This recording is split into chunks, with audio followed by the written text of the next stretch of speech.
du coup, depuis, la vraie question, c'est combien de pays t'as fait? Parce que franchement, Ouais. on a essayé de compter, après on a eu la flemme. Ça fait beaucoup.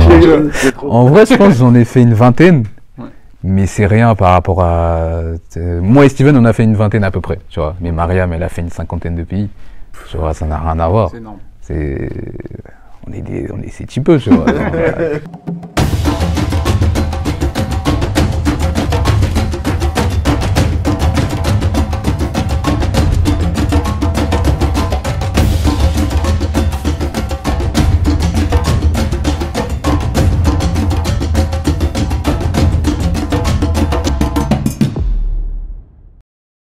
Du coup, il y a 2 ans, justement, à l'époque où on s'était rencontrés, où est-ce que ça en était, Broken Abroad?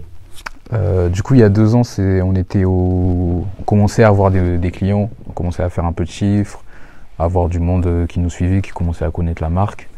Donc c'était vraiment le moment où ça commençait à décoller. C'était voilà, l'entre-deux, on va dire. Vu que ça fait 4 ans maintenant, bientôt 4 ans là, du coup, le mois prochain qu'on a lancé le projet. Et Broken Abroad, en quelques mots, qu'est-ce que c'est? C'est une plateforme de tourisme qui a comme mission du coup de rendre le monde du voyage plus accessible. Donc plus accessible à qui? Aux jeunes, principalement aux jeunes, aux publics qui n'ont pas été visés par les acteurs classiques du tourisme. Donc les last minute, les voyages privés, ce genre de choses, qui vont viser plus les CSP+.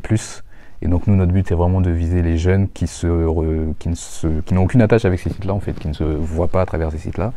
Et on le fait du coup à travers plusieurs services, donc que ce soit des bons plans pour aller partout dans le monde, que ce soit à Genève, que ce soit à Abidjan, que ce soit à New York. On essaye de trouver les prix, les rapports qualité-prix les plus intéressants.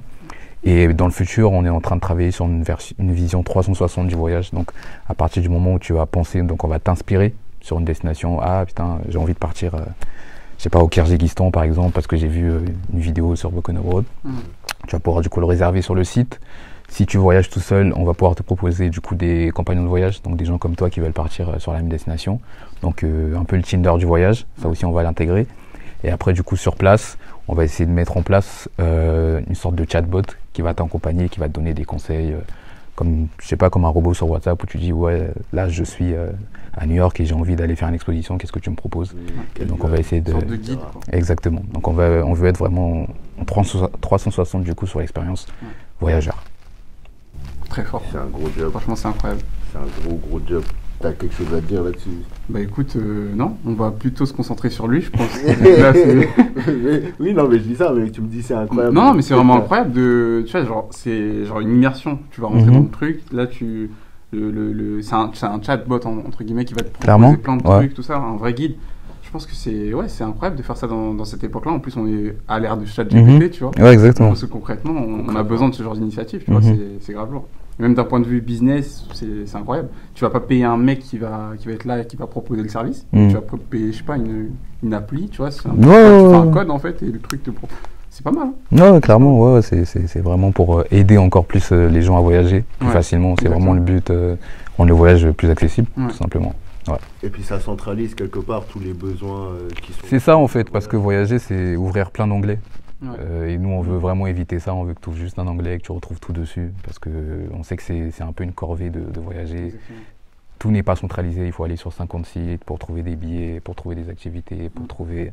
Donc on essaye de rassembler en tout cas le plus possible d'informations sur notre site à nous pour éviter que les gens qui voyagent aient à faire plein de choses, quoi.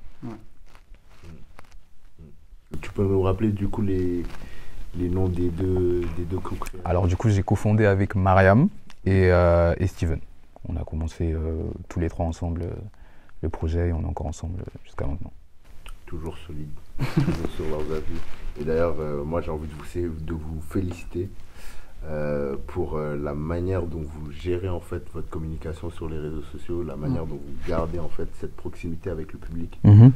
Et il y a 2 trucs qui m'ont marqué récemment. Il y a déjà le fameux plot twist. 1er avril, la petite feinte que vous nous avez faite par rapport au fait qu'en fait c'était la fin de l'ère. ils ont compris que c'était fini, la Brogue. Et tu peux nous expliquer un petit peu ce truc-là? Ouais, alors du coup, c'était il y a quelques jours, du coup, là. Et en fait, on devait passer de notre ancienne version à la nouvelle. Et il fallait qu'on transfère le nom de domaine. Et c'est quelque chose qui prend du temps. Et du coup, ce qu'on a fait, c'est qu'on a transformé en fait, du coup, cette faiblesse dans le sens où quand on change de nom de domaine, le site il doit être off pendant que ce soit plusieurs heures ou plusieurs jours. Ça, on n'a pas vraiment, c'est une estimation en fait, tu vois.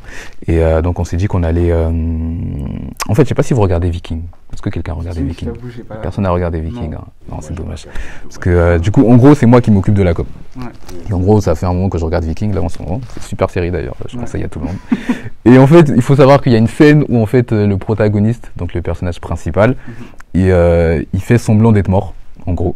Et il y a un réel enterrement qui se passe. Et en fait, tu vois tous ses proches, tous les gens venir sur son cercueil et du coup lui dire leurs derniers mots en fait, donc dire ce qu'ils pensent réellement de lui en soi, tu vois, genre dire t'étais comme un frère pour moi mais je te l'ai jamais dit parce que je sais pas quoi, ou alors ouais j'étais jaloux de toi, c'est bien fait que tu sois mort, ce genre de choses, tu vois, genre.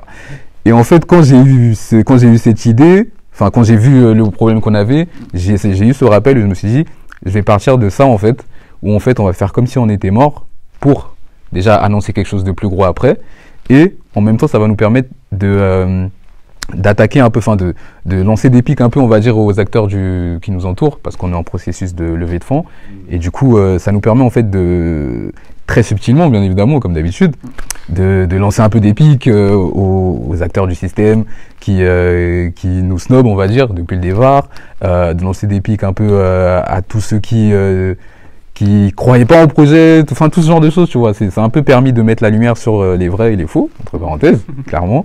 Et ça permet aussi du coup de mettre vraiment, de raffermir le lien avec notre communauté. Donc parce que beaucoup de gens ont proposé leur aide, vraiment ils ont dit ouvrez une cagnotte et nous on met les fonds. Moi j'ai 10 000 euros à mettre, ouvrez je mets, moi j'ai 500 euros, moi j'ai 1000 euros. Et vraiment, ça a vraiment permis de voir qu'il y avait un réel entrain au-delà de l'aspect juste réseaux sociaux. Il y a vraiment des gens qui sont prêts à mettre leurs mains au portefeuille pour nous aider si on veut. Donc ça, on le sait, donc c'est très important. Ça a juste permis de le prouver, tu vois.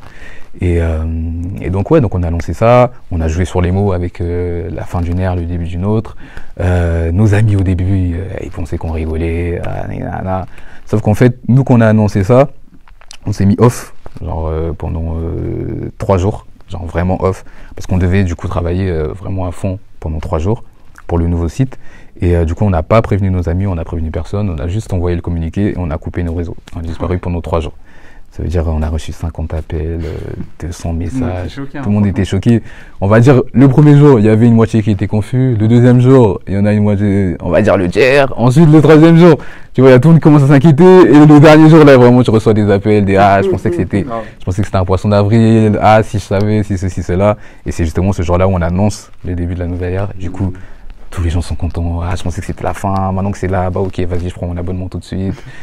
T'as du coup tous les invests qui nous ont envoyé des messages, qui nous disaient ouais, on peut vous aider, vous êtes pas obligé de fermer la porte. Électrochoc en fait. Exactement, en fait, c'était vraiment pour réveiller tout le monde. Parce que comme je disais, toutes les entreprises peuvent fermer, il y a personne qui est à l'abri, surtout en période d'inflation, de Covid, de guerre, donc tout ce qui nous arrive. Et donc quand on aime vraiment un projet, il faut vraiment le soutenir, il faut pas attendre que ce soit la fin pour donner sa force, parce que quand c'est fini, c'est fini.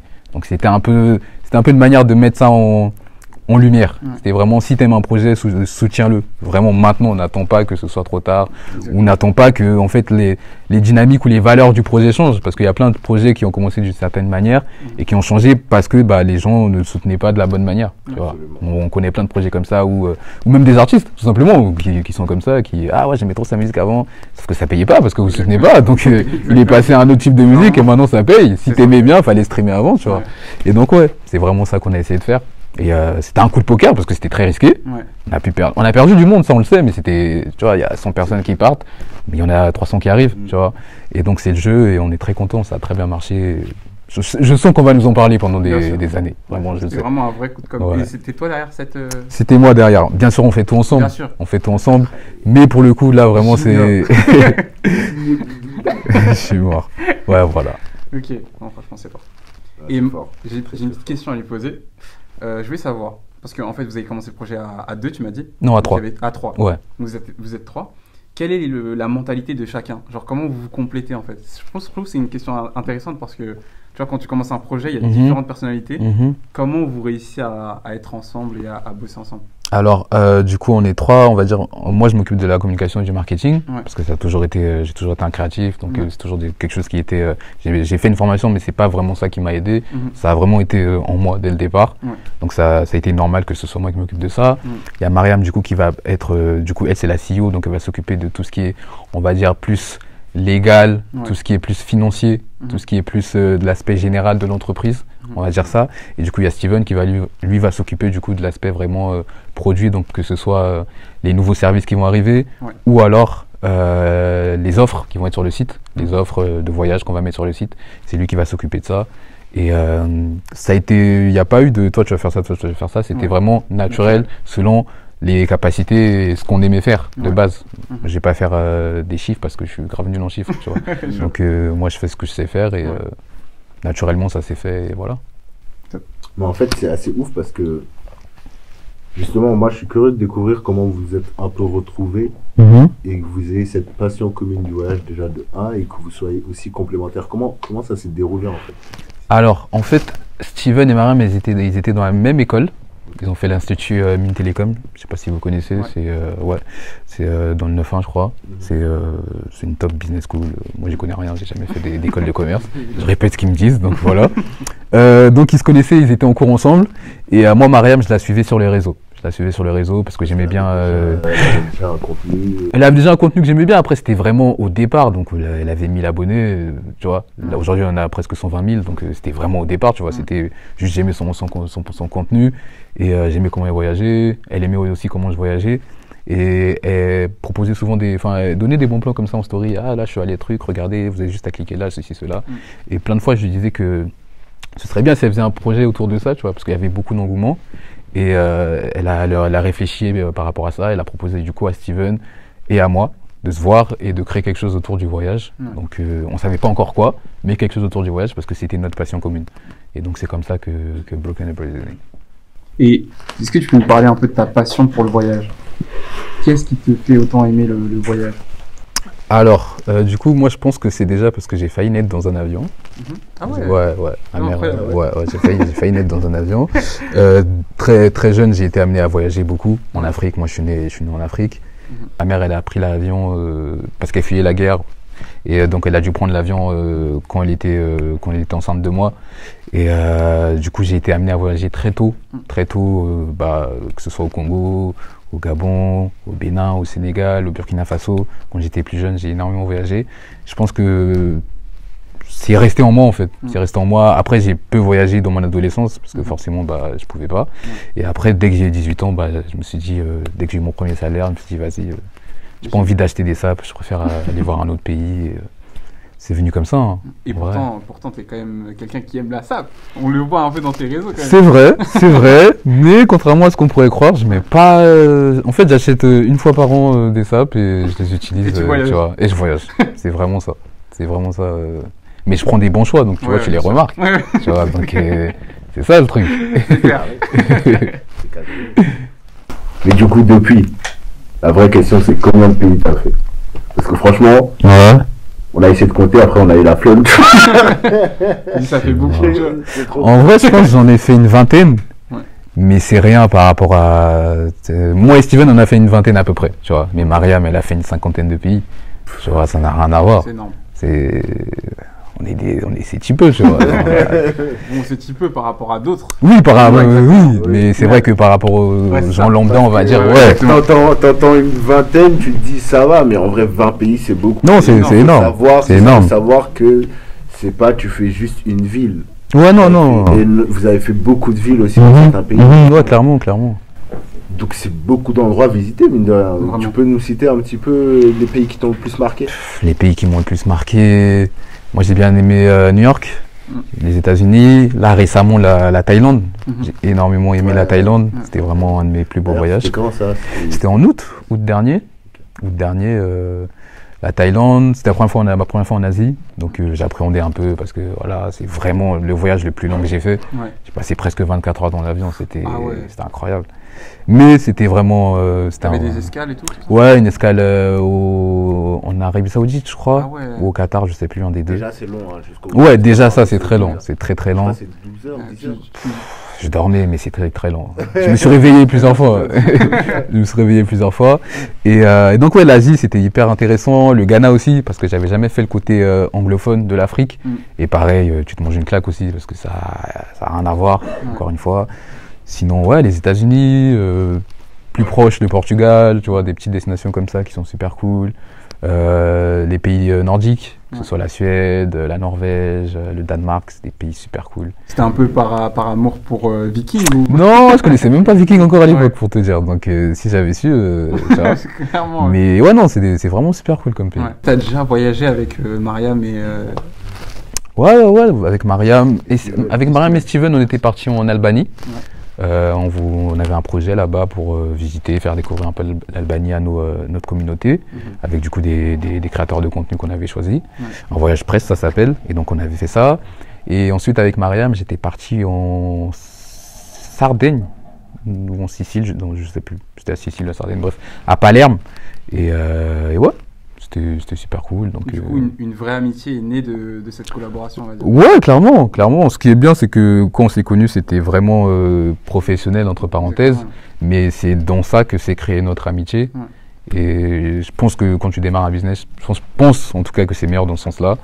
Et ouais, clairement, on est super complémentaires. Et ouais, c'est la MIF. Qu'est-ce qu'on peut vous souhaiter aujourd'hui à Broken Abroad? L'argent, c'est l'argent. Hein. C'est vraiment le nerf de la guerre. Hein. C'est le nerf de la guerre. Tu peux avoir les meilleures idées du monde, la meilleure équipe du monde, la meilleure communauté du monde. Mais si t'as pas l'argent derrière, pour faire de l'argent, il faut de l'argent. Donc c'est une dinguerie. Mais non, c'est vraiment une dinguerie. Tu vois, genre, pour faire de l'argent, il faut de l'argent. Et donc ouais, pour pouvoir du coup créer les services dont on parle, améliorer encore plus le site au jour le jour, que l'expérience voyageur et l'expérience utilisateur elles sont encore mieux, tu vois. Il faut des fonds et on en a en interne bien sûr, parce qu'on est autofinancé jusqu'à maintenant. Mais pour aller encore plus vite, il nous faudrait encore plus de fonds. Donc voilà, c'est ce dont on a besoin pour l'instant, ce serait ça. Et justement, tu nous parlais de campagne de financement, que les gens vous encourageaient à faire ça et disaient qu'ils étaient prêts à payer, etc. Est-ce que vous avez prévu de faire quelque chose d'ouvrir ça? Ouais, clairement. On a toujours voulu faire rentrer notre communauté dans le projet, d'une manière ou d'une autre. Donc là, on est en train de travailler dessus pour une campagne de participation pour la communauté dans l'entreprise. Il y a plein d'entreprises d'entreprises spécialisées dans ça qui nous ont contactés. Donc on est pour parler avec eux pour faire rentrer du coup vraiment dans les parts. C'est pas juste du crowdfunding où tu mets et t'as un t-shirt, tu vois, genre c'est pas le but pour nous. C'est vraiment que la personne se sente vraiment, t'as une part de Broken Abroad quoi. Si demain on échoue, t'échoues aussi avec nous, tu vois. Et si demain on réussit, tu gagnes aussi avec nous. Et donc on prépare ça. Donc parce que nous, bien sûr, on veut faire rentrer des fonds, ce genre de choses, tu vois. Mais on veut pas que... C'est notre communauté qui nous a donné la force depuis le départ, donc il faut qu'on lui rende ça. Et c'est le meilleur moyen de rendre cette force. Magnifique. Et est-ce que tu as une date prévue pour ça? Ce sera cette année, très bientôt. On n'en dit pas plus. On n'en dit pas plus. En tout cas, vous avez entendu la nouvelle ici en premier. Exactement. Donc voilà, merci à toi, Junior. Avec plaisir. J'espère que vous allez participer parce que nous, en tout cas, on n'y manquera pas. Broken Abroad, vraiment, c'est fait pour nous, c'est fait pour les jeunes. Et surtout, c'est fait par des gens qui nous comprennent et qui ont cette passion commune pour le voyage. Donc n'hésitez pas à donner de la force à ce projet. Ils ont tout ce qu'il faut pour aller loin. Ils ont la rigueur, ils ont le fun, ils ont cette passion, la flamme pour le voyage. Donc vraiment, bravo à vous, chapeau. Et merci beaucoup. On supportera ce truc à fond et on attend juste la campagne. Ouais, ça arrive, t'inquiète. T'inquiète. On coupe. Salut. Merci à tous. Ciao.